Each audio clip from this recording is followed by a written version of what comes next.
Halo, selamat pagi. Hari ini kita masih membahas materi identifikasi teks laporan observasi.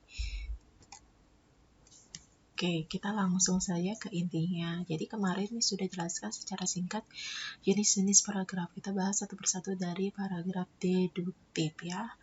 Nah, masih ingat tidak apa sih yang dimaksud dengan paragraf deduktif? Ya, tepat sekali ya, paragraf deduktif itu adalah paragraf yang ide pokok atau gagasan utamanya terletak di awal paragraf dan diikuti oleh kalimat-kalimat penjelas untuk mendukung gagasan utama. Jadi, polanya umum, khusus, khusus, khusus, dan khusus, seterusnya. Oke, kita langsung saja ke contohnya. Nah, ini contoh paragraf deduktif. Nah, contohnya Miss bacakan ya. Belakangan ini, kegiatan belajar mengajar bisa dilakukan secara online tanpa perlu tatap muka. Di era teknologi yang sudah sangat canggih seperti sekarang, ada banyak situs internet yang menawarkan jasa belajar online, baik yang berbayar atau gratis. Situs internet ini misalnya saja Kuiper Video. Sistem belajar di mana saja dan kapan saja jadi salah satu keunggulan belajar online.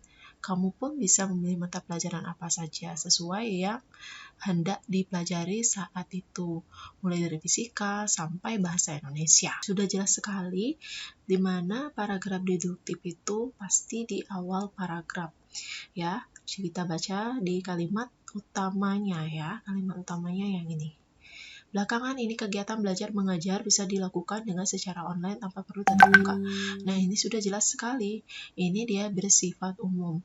Sedangkan kalimat berikutnya ini itu adalah kalimat penjelas. Dia menjelaskan bahwa di era teknologi itu sudah sangat canggih. Nah, ada beberapa jasa belajar online ya. Salah satunya itu adalah Kuiper Video.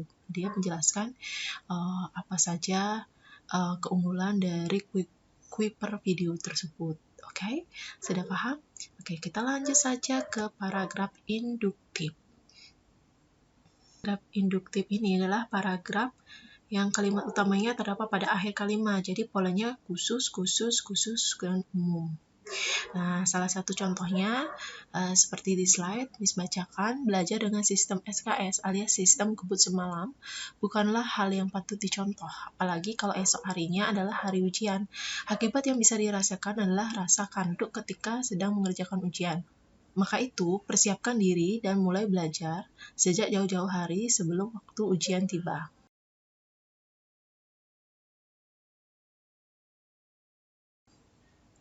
Nah, untuk mendapatkan mana sih deduktif, mana sih induktif, jadi kata kuncinya itu adalah konjungsi antar kalimat. Nah, salah satu konjungsinya, ada yang tahu tidak apa itu konjungsi? Ya, kata konjungsi itu adalah kata hubung. Salah satu contohnya itu jadi. Kata jadi, akhirnya, akibatnya, oleh karena itu, maka dari itu, berdasarkan uraian di atas, dengan demikian. Nah, sini sudah jelas kalau induktif itu pasti menggunakan, ya, di dalam kalimatnya itu menggunakan konjungsi atau kata hubung, ya. Itu kunci agar kalian memahami mana deduktif, mana induktif, di mana sih letak kalimat utamanya. Oke, ini jelas. Di mana dia menjelaskan sistem SKS atau sistem belajar SKS, ya, dia menjelaskan itu bahwa tidak baik bagi kesehatan, seperti contohnya rasa kantuk ketika mengerjakan ujian. Nah, di sini dia mengatakan sudah jelas secara umum kalimatnya. Persiapkan diri dan mulai belajar sejak jauh-jauh hari sebelum waktu ujian tiba. Jadi tidak ada diperpanjang lagi, tidak ada dijelaskan kembali. Jadi dia bersifat umum. Kalau yang ini dia bersifat kalimat penjelas. Jadi dia bisa menyambung-nyambungkan, bisa bercabang lagi kalimatnya. Oke, udah paham ya? Ingat, kata kunci induktif itu menggunakan konjungsi. Kita lanjut ke paragraf campuran. Nah, ini paragraf campuran ini ada campuran dengan deduktif dan induktif. Nah, ini dia. Miss bacakan, kegiatan belajar kini tidak hanya dilakukan di dalam kelas. Proses pembelajaran kini bisa dilakukan secara online. Sejumlah situs menyediakan program pembelajaran online, mulai dari yang berbayar hingga yang gratis. Kebebasan memilih mata pelajaran, serta kegiatan belajar yang bisa dilakukan kapanpun adalah kelebihan dari sistem pembelajaran online ini. Kini, kegiatan belajar pun bisa dilakukan secara online. Nah, ini sudah jelas bahwa di sini bersifat umum. Ya, nah dia di sini menggunakan kalimat penjelas, ya, menjelaskan penyediaan program pembelajaran online, ya, bisa berbayar atau gratis. Salah satunya mata pelajarannya apa saja boleh, ya. Kebebasan memilih mata pelajaran itu keunggulan dari situs program pembelajaran online, ya. Ya, kelebihan atau sistem pembelajaran online, ya. Ini sudah jelas. Sini menggunakan konjungsi kini, ya. Lalu dia menggunakan kalimat utama yang tidak bisa dijelaskan kembali, jadi dia bersifat umum. Oke. Kita lanjut ke paragraf ineratif. Ada yang masih ingat? Apa itu pengertian paragraf ineratif? Paragraf ineratif itu adalah di mana kalimat utamanya terletak di tengah-tengah paragraf. Jadi polanya khusus, umum, khusus. Jadi dia di tengah-tengah. Oke, tentu saja dia menggunakan konjungsi untuk itu. Pasti dia di tengah-tengah. Jadi kalian harus teliti sekali dalam membaca setiap paragraf. Oke.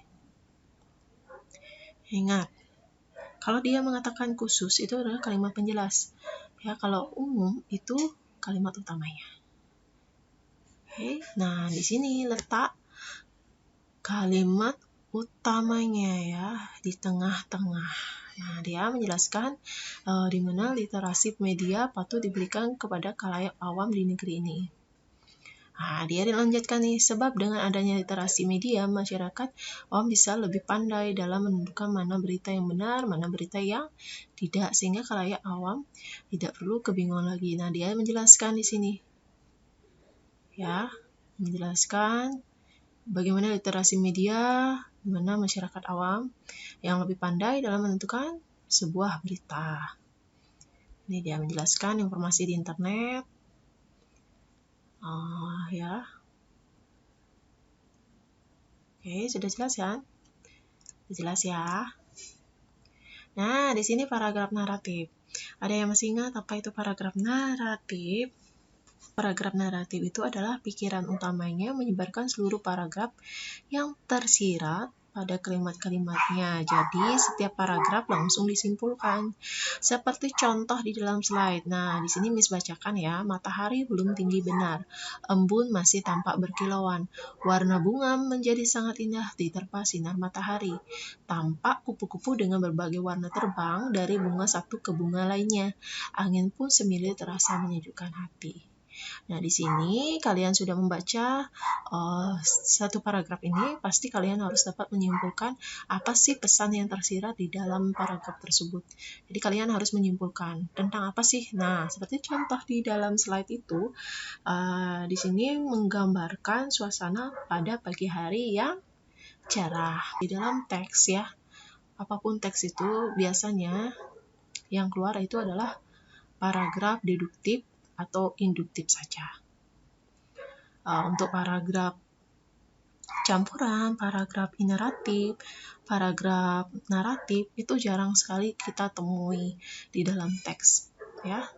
Jadi kalian fokuskan saja di dalam paragraf deduktif dan induktif.